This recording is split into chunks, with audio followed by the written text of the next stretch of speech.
Welcome to the Selling Show, where we unpack, repack, and break down exactly how CEOs, founders, and senior executives sell their ideas, point of view, and personal brand to the people who matter most. This is your host, David Newman, and you are in the right place if you want to build market eminence, amplify your influence, and attract high-value prospects, investors, partners, talent, and media opportunities with less chasing and more confidence. Let's go.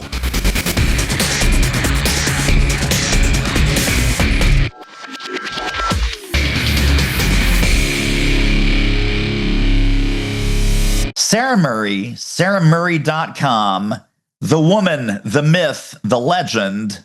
You're going to guess her name right now. It's Sara Murray. Welcome to the show. Thanks, David. I'm so happy to be here. We are talking about the big, exciting, crazy, upside-down world of B2B sales. Before we get there, for the small number of people on the planet who do not know who you are, could you please just paint a quick sketch of your professional journey that brought you to the work that you're doing today? Sure, I'd be happy to. So my background is in commercial construction. So I've been selling into the built environment, if you will, for about 18, 19 years. And if you've ever built a hotel or a commercial building, there are maybe a bajillion stakeholders. Like, it is a very intense and very complex sales process. It takes a long time. And what I kept finding was I love to get right to the owner, get to the guy or the gal who's writing the check to build this building. And I was quite good at it. And so a lot of my colleagues would say, how are you doing this? How are you building these relationships? And I thought, maybe this is something I could teach other people to do. So for the past 3 years, I started my business in 2022. I've been working with sales teams to really basically take what they already have, take the ingredients that are already, available to them, and curate it into a recipe that helps get to the ideal client. We're always adding value, and then the sales part becomes much easier. So I'll work with teams on salesmanship. We'll do full sales programs. I'll serve as a fractional leader for certain companies, and then I'll do keynotes and workshops and similar hands-on activities, virtually or in person, for teams looking to really feel more confident in their prospecting and business development efforts. Totally fantastic. So I just got this question from someone yesterday, and I'm sure you get this question from your clients also. It's a weird environment. And so the question I got was, David, what are you seeing out there? What are you seeing out there across all of your clients in this B2B sales environment? So, Sara, I'll throw that question to you, and that'll be the springboard for kind of some other things I'd love to talk to you about. But what are you seeing out there? Is there more uncertainty? Are sellers having a hard time getting more face time with people? Let's start out with the big picture. I think some of the biggest obstacles that I'm seeing today, we're recording this August 2025, but as of August of this year, I think there's so much noise. People are so overwhelmed with just inbound stuff that we just naturally have to find filtering systems to cut out the noise. And I'll give you an example, something I realized this week. As I'm scrolling on LinkedIn, if I see a post that clearly looks like the AI structure, I just skip it. And that doesn't mean it's not valuable or the content's not good, but my brain has filtered out, nope, bunch of M dashes, it's structured in this format, I don't need to know it, because it just, so I tee that up a little bit, because that is a challenge that I think is just going to get harder and harder, is how do you compete with the noise?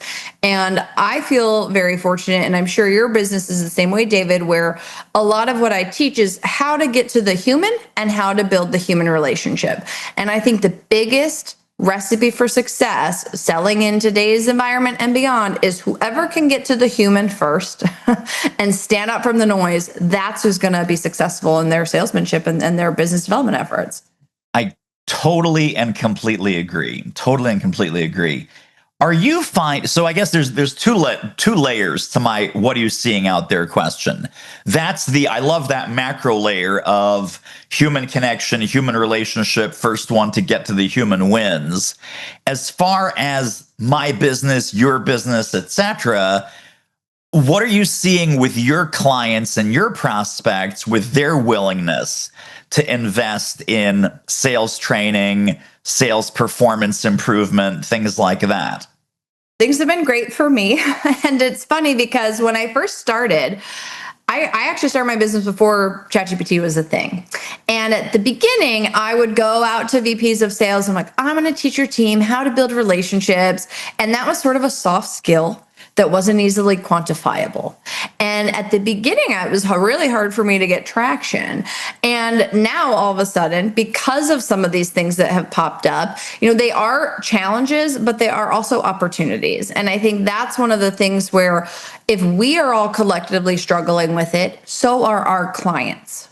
And I can give you an example of something that happened this week. So I had a lunch with an architect. And he said he's having a hard time getting work right now.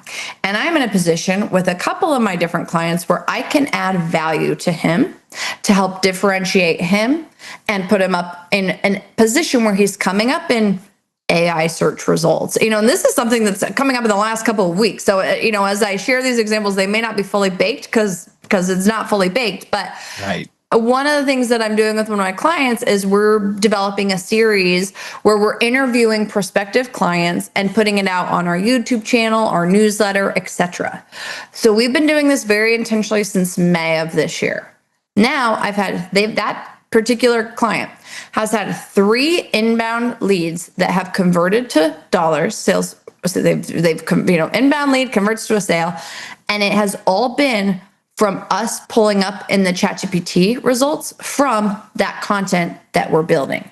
And so now if I'm talking to an architect and I'm trying to sell to an architect, but he can't even buy from me because he doesn't have projects to put me on, now all of a sudden the conversation shifts where it says, hey, why don't I interview you for this series? What we're finding is that it's helping in some of the AI search results. Here's a couple of unique differentiators you shared with me that could help this industry. Let's put together a series and put you out there to the market, to the industry. And now that conversation totally shifts because I'm not asking him for anything. I'm adding value. And a big thing of what I bang into the brains of the people in my world is ABAV, always be adding value. You're constantly thinking, how can I add value to this other person? And once you do that, it's been so cool to see all of the fruit that we've been able to harvest from those little value seeds. So it's been great. Honestly, I feel very fortunate, and I feel like sometimes you have to damper the optimism because the world feels doom and gloom sometimes, but yeah, I think the optimism is what stands out and rises to the top and what people need. So I'm enjoying where we're at because I think it's a fun opportunity to be creative and add value to our clients. I'm curious. I'm just channeling some of our listeners who might be sales leaders or VPs of sales. Their sales might not be where they want them to be. There's a little bit of a slump or a slowdown. And they heard what you just said, and they say, Sara, that sounds amazing. If we had unlimited time and unlimited money, we would totally do that because that works. But I'm an impatient VP of sales. I'm an impatient sales manager. What can we do to stoke the fire faster than planting these seeds, always adding value, invite people onto a podcast, feature and highlight them? By the way, which I fully endorse. I'm not making fun of it. I fully endorse it. And your answer might be, hey, Newman, the shortcut is the long way. The shortcut is the long way. That could be one answer. And some sales VPs might go, okay, next. And some might go, how soon can we start? Because the sooner we start, the sooner we're going to harvest the fruit. But what do you say to that impatient VP of sales? Well, it depends on how long your sales cycle is, right? So every industry is different. I would kind of push back. Obviously, not everyone has the resources to interview someone for a podcast. Not everyone has those resources. But I would say May, June, July, August, 4 months. And I'm talking millions of dollars in conversion. 4 months isn't that long, y'all. 4 months is fast. So I think the other thing that we can look at too is, I'll give another example. We hosted a webinar and got only a handful of people to join because that's the name of the game. But what the webinar did is it gave the sales team a tool to go out and add value to their customers without asking for anything. Yeah. We're just looking for all these different touch points. I call it the emotional bank account, coined by Stephen Covey, but we have to be filling the bank account. That's a non-negotiable. You're never going to be able to draw from an empty bank. So if anyone's listening and looking for a quick turnaround, you're drawing from an empty bank. You have to prioritize filling the bank account. Yeah. Because if not, you're just like everyone else. And a lot of times our true competitor isn't the competing legal service you're selling. It's not the competing widget you sell. Your true competitor is the relationship that the competitive salesperson has with your ideal client. That's what you're competing against. And so you have to think, how can you add value? And there's tons of ways to do it. It's limitless opportunity there.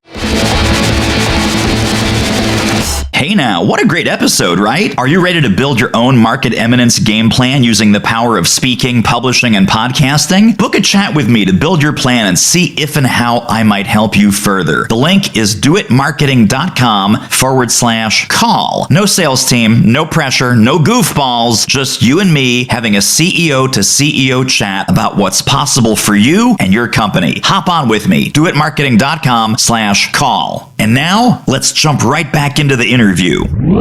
And I'm guessing here, but please correct me if I'm wrong. Part of your sales process, sales consulting process, is sitting down with the team and saying, hey, let's build a bank. Let's build a resource bank of links, articles, white papers, podcast episodes, short videos that you can use in a campaign, not just a one-off like, hey, here's a PDF, bye. Totally. More intentionally kind of map out a series of touch points that lead people down the path of, number one, you understand my problem. Number two, you can probably help me fix it. How many of those do you typically recommend people collect? And then how often do you recommend those value add touch points? And I think I love this question, David, and I would maybe take it a step back even. And instead of looking at assets, because the examples I shared were very relevant to that client's industry, Sure. right? A webinar around a certain topic, relevant to that particular industry. But when I think about the human connection piece and building relationships, one of the most unique things that we have in our toolbox of tools is our authentic selves. Like, people want to work with people they like. We all know this, right? So there's a lot of ways to add those bank account deposits that aren't related to your product or the industry at all. And what we talk about when you're starting to, my podcast goes into this a lot, but when we start to look at what are some touch points, if I know David's into X, or I know he has a daughter and a son, you can find certain things. So, hey, David, like I believe you shared with me, you have a daughter, right? Yeah. May I ask, is she in the workforce? What does she do? She is. She is in fundraising for a healthcare company, healthcare system, a nonprofit hospital. Okay, awesome. Well, let's say I find that out organically in a conversation with David, and I say, hey, you know what, David, my cousin Megan is really big in the healthcare fundraising space too. Actually, it might be great for me to put you in touch with each other. Or she was just on a podcast episode. What's your cell phone number? And I'll text you this episode so you can send it to your daughter. And then David tells me his cell phone. I forward the podcast, and now I have his phone number. I call these little like Trojan horses. You're looking for opportunities to add value. And I think a lot of times if we can add value on a personal level, like let's say you like fly fishing. Oh, my dad's a big fly fisherman in Ohio, Philadelphia. Here's the fishing spots he goes to. Like, there's all sorts of ways to do this with the customer or the prospect's client, like interests and your personal interests. And you're looking for those connection points. So, first answer to that question is there's a lot of ways you can do this without it being related to your industry. The second piece is I want everyone listening to think of resources that helps their client's business. So if you're sending out a white paper or a one-pager on a case study, you have to make sure it's about them and their industry and their business and not about you. Sure. And so and sometimes, especially in B2B, I'll use a hotel example. I might be trying to sell to a hotel owner, but there's a contractor, there's an architect, there's a lot of different people in the mix. That guest who stays in that hotel, that guest is never going to buy my product. However, that person is who the hotel owner cares about, because that's how that hotel makes money. So I think you need to think about all the different people who interact with your product or service. And it might be people who don't ever buy from you, but that person or that, archetype is who's important to your client. Yeah. So maybe you send out a white paper saying, some of the top trends in guest experience, and Yes. tie back to how your product solves that, or your service solves that. But think beyond yourself, think how you can add value, and how are you communicating that to their business model in a way that makes them money. People want to know what makes them money, what saves them money, and that's it. So we've established a relationship somehow, somewhere, and we'll get back to that in a second about the whole prospecting process. But how often, are we doing this once a month? Are we doing it once every 7 to 10 days? How much is too much? Or how often is too often? And how infrequently is too infrequently? That's a great question. I think a lot of it's just trusting your own judgment and intuition. If you're trying to sell to the language I want to use here, maybe a more difficult client, some of the fluff and, hey, do you have any kids? That stuff might not work. So that you want to be very intentional with what you send. Sometimes when I send things, I usually will put, hey, David, no need to respond. Listen to minute 12 of this podcast. It specifically mentioned your product. Thought of you. I would say, as often as it happens, you can put it in your CRM so you remember to do it, but it has to come from a place of sincerity. And if you're doing it every 10 days, it might come across insincere.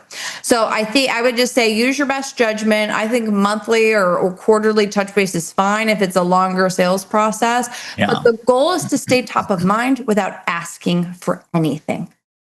I want to just rewind 30 seconds, because you said something very powerful, which is no need to respond. No need to respond.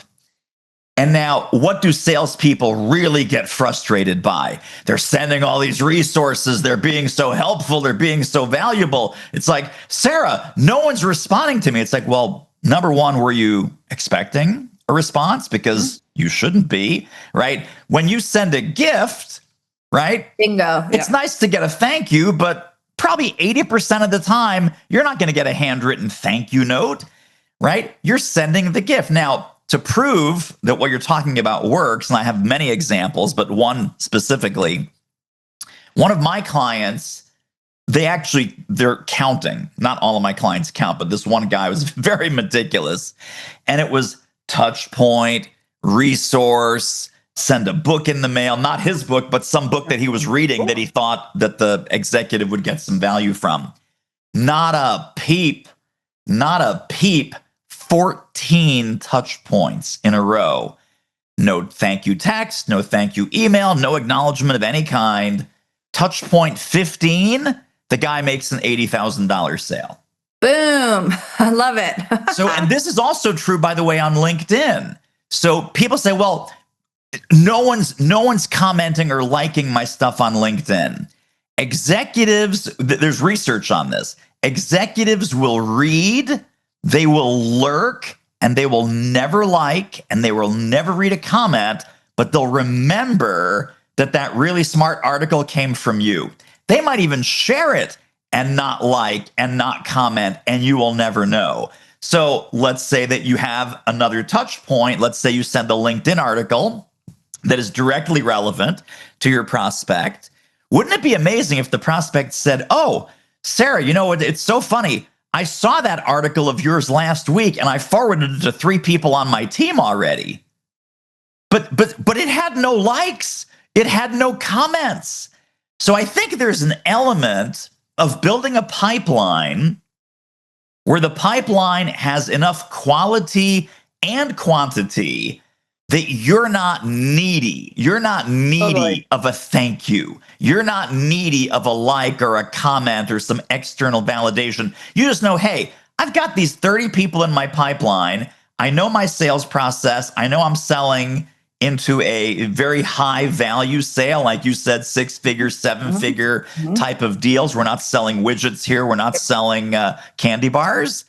So having said all of that, what is the advice for the sellers that are sort of addicted to the dopamine. I want the reply, Sara. I want the thank you. I want the like. I want the comment.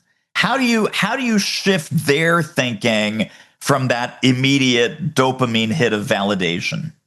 Well, I think if you look at every single, because I feel the same way, and one of the things I do a lot of in-person prospecting. I'll go to conferences. Whenever I go on a trip, I'll set up lunches and stuff. Everyone says everywhere I go, "Oh, we see you on LinkedIn all the time."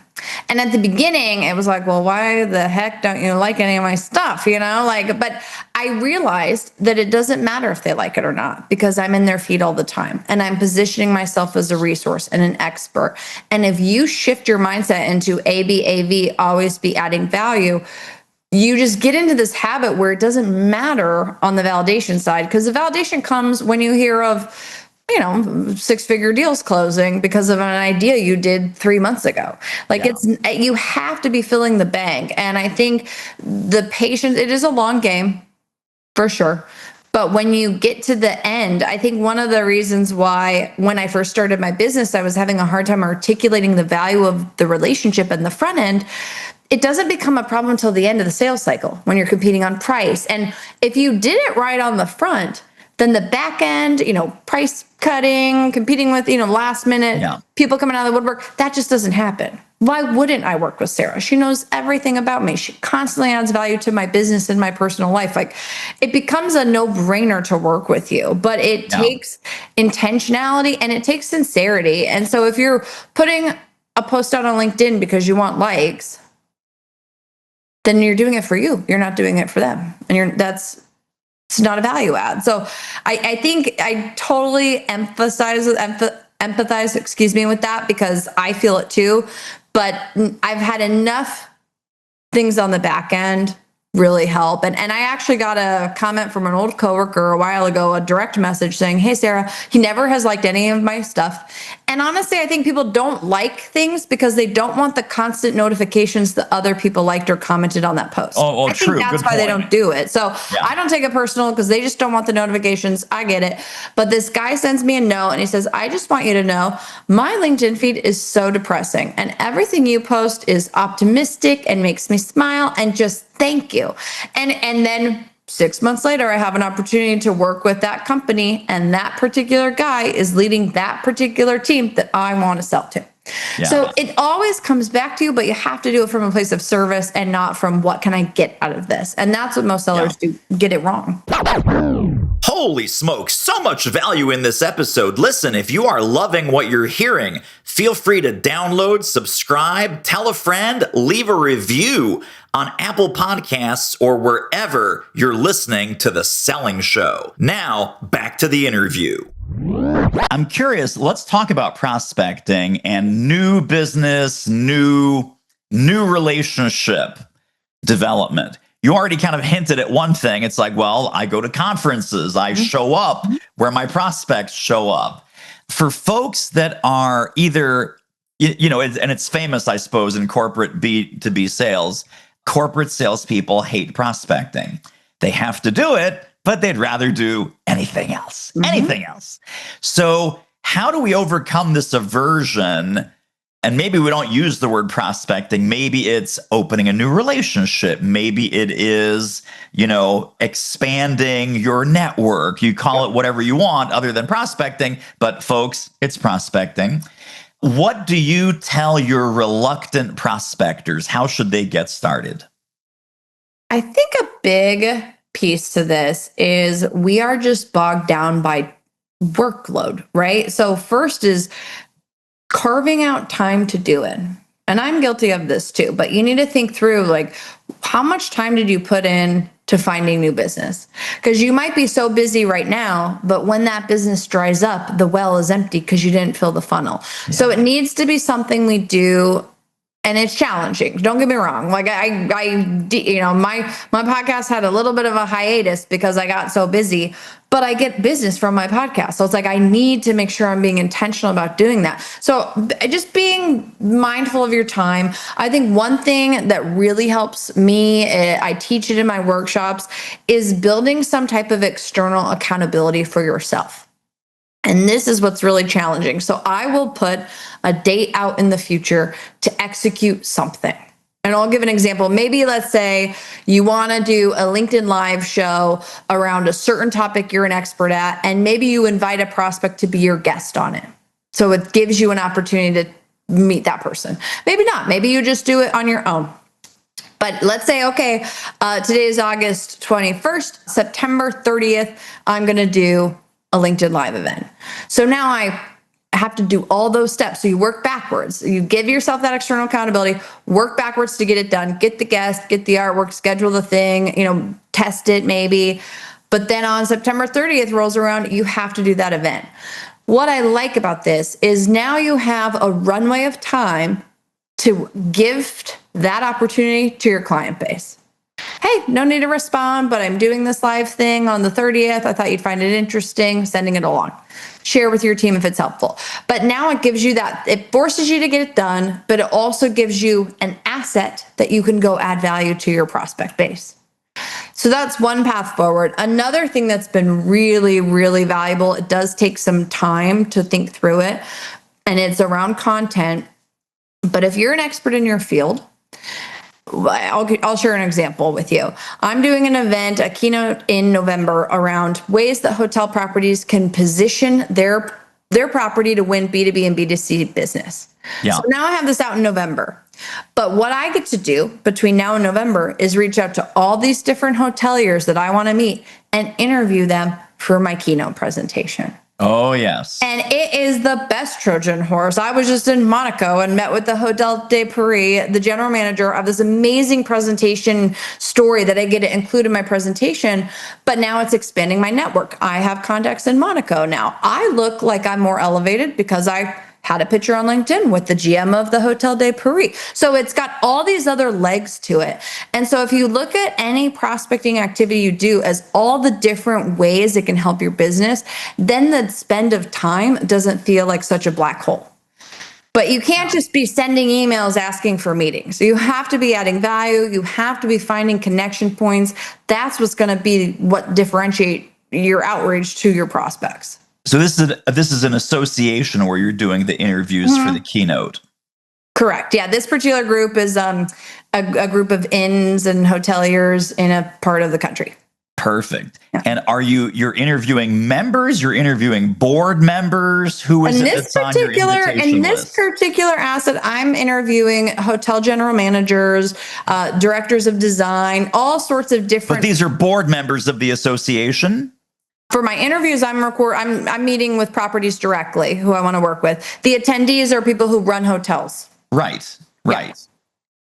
But this association also has a board of directors who are in the industry themselves. Sure. Mm-hmm. So you could interview the board members. Because the board member is going to be the president of this hotel or the owner of these five hotels. And I'm interviewing a hotel from every single state in that group. I'm interviewing the host hotel. So we're weaving in real examples. Yeah. Sometimes they don't want to share their examples because that's their secret sauce, which I get. But a lot of times it's around how can we add value? Like, okay, if you're talking to an event planner and that hotel has 100 parking spots. Yeah. People get in this habit, I call it product vomit. They just regurgitate information, show up and throw up, all the gross analogies. You have to tie it back to what does it mean to the person you're talking to and how can we add value? And just this, I know I keep hammering this point, but how can you add value? Because that's going to be the only thing that really makes you stand out amongst the noise. Yes, totally. Now, you do have a fantastic, amazing podcast. We should talk about that for a minute. How did you decide to start the podcast? And when you say, because the magic phrase, of course, that people are hearing in their ears right now is, Sara said a few minutes ago, I get business from my podcast. Ding, ding, ding, ding, ding. So 2 questions, I suppose. First question is, how did you come up with the idea or the premise for your podcast? And then the juicy question, of course, is how do you get clients from it? Good question. So I will just be very real with this group that when I started my business, I had no idea where to start. And all of a sudden, when you leave corporate, it's like, oh my gosh, my calendar was so busy all the time. And Oh, now yeah. a record scratch. What am I doing with my days? So in the spirit of external accountability, I was like, well, I'm going to start the podcast. I'm going to launch it every Monday. I have a nice group of mentors and high profile people in my Rolodex. So I went to the heavy hitters first. I will tell you one thing that was a fun byproduct I wasn't expecting is I had experts on the show that had international audiences. So one person I interviewed worked for Canva as their social media lead for we all use Canva now. They're headquartered in Australia. So when his episode went live, I hit the top charts in Australia. Wow. I had the president of Forbes Travel Guide on my podcast. When her episode aired, we hit the top charts in 6 countries. So it quickly gave me this international flavor, which was cool. It helped with the rankings, all that stuff. But the way I use the podcast is quite a few different areas. One is that I think it establishes me as an expert. Yeah. 2, earlier, we were talking about assets of what to send to people. It demonstrated my teaching style, my philosophy on sales. It kind of helped get people to understand who I am. And then I have this 11-minute clip I can send to someone and they can get the vibe of what we talk about. A lot of times it's just a connection point because just like you and I, David, now we spend 30 minutes together. If you have a deposit in my emotional bank account. I have a deposit in your emotional bank account. Right. If I see we're connected to someone I want to meet, hey, David, do you know Jerry? Could you send me an email? So the podcast is more of a vehicle to connect these little dots. Yeah. But I will say one of my biggest clients I'm working with, I enjoy that whole team. That particular CEO listened to my podcast and I got a note from my inbox on my website, which it doesn't have a ton going on all the time. Right. I wish there was a lot more, but I don't get a lot of inbound business that way. And it was just, hey, I see on your website you have this service. I'd like to learn more.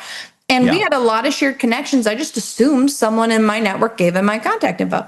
I said, how'd you hear about me? Oh, I listen to your podcast. You do? So it's fun, but that's a perfect example of shouting out in the void, feeling like you're not getting anywhere. And then someone comes out of the woodwork and says, hey, that really helped me. How can you help us? So this has to come from a place of service. There is patience in the mix, but at the beginning of building my business, it gave me a project to work on. It held me accountable. It helped. Now, when I work with clients, I signed my first Fortune 500 client this year, and I was able to send 2 podcast episodes with guests that were in their industry and niche. So it just helps. It helps the credibility. But I will say it, you don't have to go out and build your own podcast. You can guest on podcasts. There's a lot of ways you can, reach out to podcast hosts. There's a great website called listennotes.com. So I'd suggest going to Listen Notes, looking at, podcasts in your field and reach out to that host. Make sure you add value. I get a lot of pitches of people that are totally not my audience. Oh my gosh, me too. I'm sure you do. Yeah. And it's just, I don't even read them. I'm like, okay, well, it's cool you invented this pool cleaning tool, but that doesn't matter to me. Not disrespectful. All work matters. But the people that do their research, I've met some really great people through people reaching out to me, asking to be on the show. They added value to my audience. And now we have that network in common. So you don't have to have your own podcast. LinkedIn Live once in a while is cool. Yeah. Reaching out to other podcasts. There's a lot of ways to do this. Yeah. The podcast, am I right that some of your episodes are solo and some are interviews? Yeah. So that is a really smart mix. It's funny. I had a guest on, and he's sort of one of these podcast gurus. And he says to me, I will get more, because he's also a speaker, I will get speaking leads when I'm a guest on someone else's show. And I will get coaching and consulting leads from my show. But no one who said, oh, I found your podcast, they've never hired me to speak. Because, of course, it's an interview-based show. So it's like you're based, and people do judge you on the quality of your questions and the quality of your conversations and so forth. But I just found that distinction really, really interesting, that all of his speaking leads came from guesting and all of his coaching and consulting leads came from hosting. I never put those dots together. I just closed a really exciting speaking gig a couple weeks ago. And the way I met this man who's putting the event together, he heard me guest on a podcast and he sent me a note on LinkedIn saying, I'm nodding along to everything you're saying. I would love to connect here. And he's become a really cherished friend that we've never met in person. Yeah. We will later this month because he lives in the town where I'm doing this keynote. So we're excited to meet in person, but it is very cool. And on the solo episodes, I actually looked at the analytics because you can pull episodes. You can see which ones are shared more. And the guest episodes usually don't get listened to all the way through. Like there may be a lot of people that have dropped off of this interview even. Like they don't always listen all the way through. Yeah. But I noticed that the solo episodes are usually played to the completion. So even if it's the same length, like let's say they're both 25 minutes, the same deal. Wow. So I just was thinking, well, clearly they're getting value out of this. So I need to keep doing the solo episodes. They take a lot more time. Yes. A lot more time because you want it to be good and meaty. But I think that it helps me. And when you're out and about and you're actively selling, you learn things that then become podcast episodes. So just for the record, all the people that dropped off and are no longer listening, you're a bunch of duty heads. You're duty heads, I tell you. All right, Sara Murray, I know people are going to want to get connected and stay connected to more Sara Murray brilliance. Where can we send people? What links should go in the show notes? Yeah, my website is really easy. It's saramurray.com. Sara does not have an age. And then LinkedIn, I'm Sara Murray Sales, and David and I are connected. I'm pretty active on LinkedIn, and I am a very approachable person. That's one of my core values. So feel free to send me a note. I'd be happy to connect. And I love this stuff. I love this conversation. And David, I'm so appreciative of you having me on the show. This was so much fun, and we have to have you back. I always have my favorite people back on for another episode. So, folks, click on all the links in the show notes directly under this episode at thesellingshow.com. Connect with Sara, and then keep your eye out for our part 2 conversation coming soon. Sara Murray, I really appreciate you. Thank you, thank you, thank you. Thank you, David. And that wraps up another episode of The Selling Show. Hey, tell you what, if you like us, rate us and review us on Apple Podcasts, subscribe, tell a friend, go grab the notes and downloads and extras at thesellingshow.com. See you next time.